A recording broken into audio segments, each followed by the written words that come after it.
ओम नमः शेष भक्तों को जय श्री राम। हम कोई भी व्रत करते हैं, कोई भी किसी भी तरह का अनुष्ठान करते हैं या व्रत रखते हैं। व्रत चाहे आप माँ भगवती की रखें, गुप्त नवरात्रि रखें, प्रत्यक्ष नवरात्रि रखें, या भगवान शिव के अन्य व्रत रखें, या हनुमान जी के कोई व्रत रखें, किन्हीं भी व्रतों को आप रखें तो उनमें आप सफलता किस प्रकार अबे जल्दी बोल, कल सुबह पनवे प्राप्त कर सकते हैं, उन व्रतों के द्वारा आपको लाभ किस प्रकार से प्राप्त होगा और क्या कारण है, किन कारणों से आपको व्रत रखने से लाभ नहीं मिल पाता, आपको सिद्धि नहीं प्राप्त हो पाती, तो वो क्या कारण होते हैं और किन किन किन नियमों को आपको फॉलो करना चाहिए।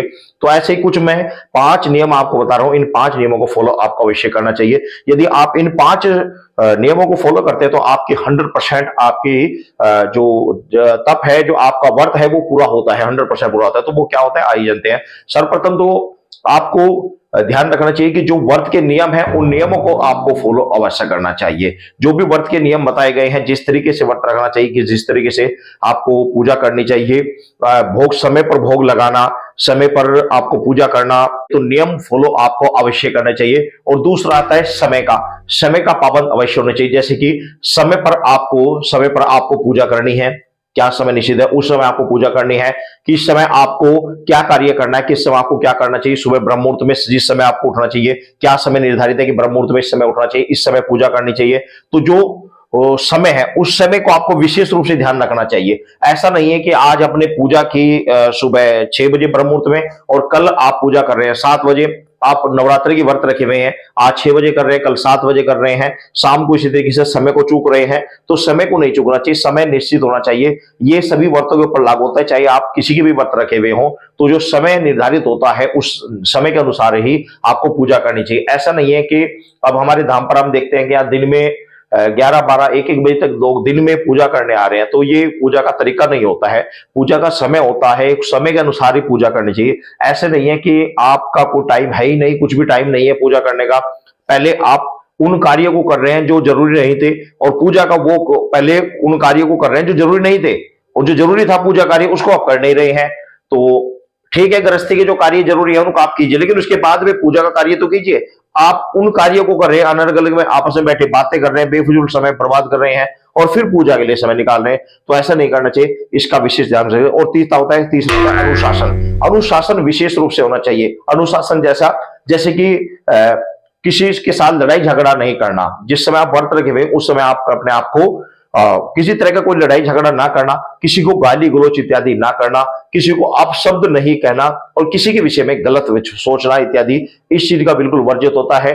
और कुछ चीजों का त्याग करना, जैसे कि आपको किसी शमशान आदि में किसी मृत व्यक्ति के साथ नहीं जाना, उस समय उन चीजों का फ्रेज होता है, इन चीजों का विशेष रूप से ध्यान रखना चाहिए।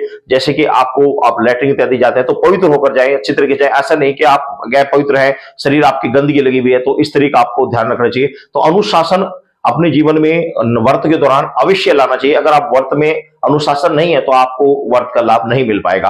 और होता है लगन आपके लिए बहुत जरूरी है। यदि लगन आपको नहीं है, प्रभु के प्रति कोई विशेष लगन नहीं है, प्रभु के चरणों में विशेष लगन नहीं है, आप व्रत तो रहे हुए हैं लेकिन लगन इतनी नहीं होनी चाहिए, उतनी नहीं है, तो फिर आपका व्रत रखने का कोई फायदा नहीं है। तो लगन पूरी होनी चाहिए कि मुझे ये चीज प्राप्त करनी है, मुझे भगवान को प्रसन्न करना है, किसी भी स्थिति में करना, किसी तरह से भी जाप पूजा पाठ इत्यादि समय निकालकर आपको उनके लिए करना चाहिए, तभी आपको उसका लाभ आपको मिल सकता है। और तो पांचवा होता है जो वो होता है खुद को तपाना।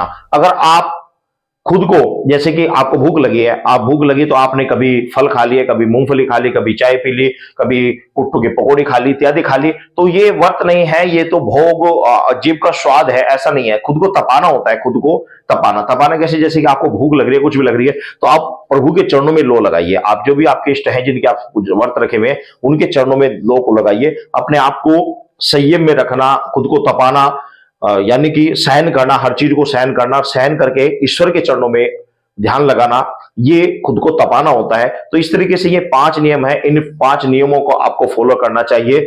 और जितनी संख्या में आपको व्रत के दौरान मंत्र का जाप को बताया गया है, उससे ज्यादा मंत्रों का जाप करना चाहिए। पूरा दिन आपको ईश्वर का सुमिरन, मन ही मन ईश्वर का सुमिरन करते रहना चाहिए। और विशेष रूप से कोई भी कार्य करते समय, और वो जो लाल वाला बटन है उस पे भूकंप लेके आओ या फिर भूचाल, मुझे नहीं पता, बस क्लिक हो जाना चाहिए। आप दिन में कोई भी कार्य करें तो ईश्वर का, जिसका आप व्रत रखे हुए हैं, ध्यान रखना चाहिए। जब आप उनका ध्यान रखेंगे तो अवश्य ही आपको सफलता प्राप्त होगी। ये कुछ नियम हैं जिन नियमों को फॉलो करना अनिवार्य होता है। अगर आप इन नियमों को फॉलो नहीं करते तो आपके वर्त करना, तप करना, तो ये सब व्यर्थ चले जाते हैं। आप करते हुए लेकिन आपको फायदा नहीं मिल पाता। तो इन चीजों का आप ध्यान रख के आप वर्त रखें, अवश्य आपको सफलता प्राप्त होगी। सभी भक्तों को जय श्री